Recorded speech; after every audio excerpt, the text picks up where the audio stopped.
Pinangarap mo rin ba na maging corrections officer or corrections technical officer?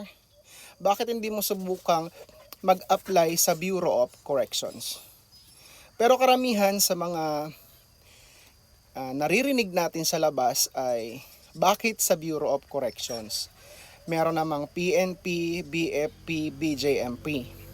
Well, hindi namin pinipilit or hindi kayo pinipilit ng Bureau of Corrections na maging bahagi nito.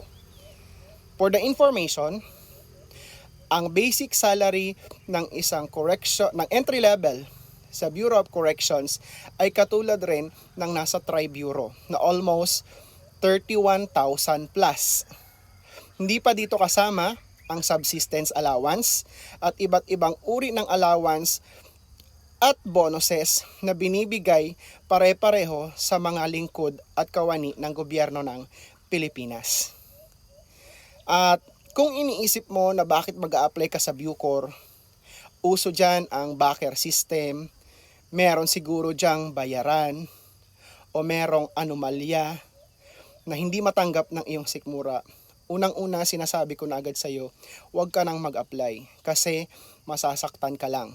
Uulitin ko po, dahil nabanggit ko na sa iba kong video, napakaraming nag-a-apply sa Bureau of Corrections.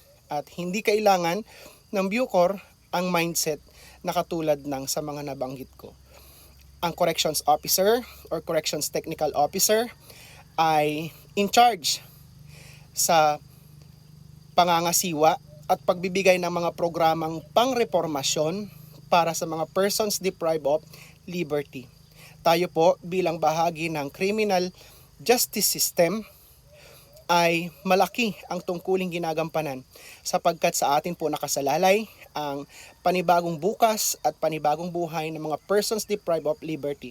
Tayo po ang may mahalagang tungkulin sa kanilang reintegrasyon at reformation nang sa kanilang pagbalik sa isang malayang lipunan, sila ay isang kapaki-pakinabang na mamamayan. So yan po ang sagot.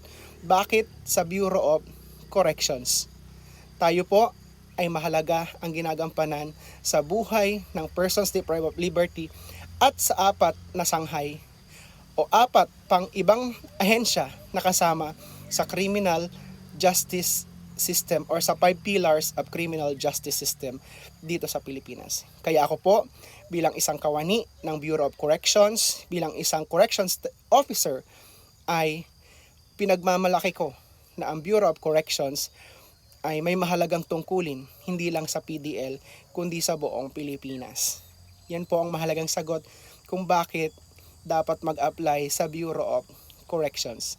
Ang aking uniforming suot, kasama ang uniforme ng mga nasa Tri-Bureau at iba pang military and uniform services, ay iisa ang layunin, iisa ang tungkulin, ang paglingkuran ang mga Pilipino at ang bansang Pilipinas. Magandang umaga po.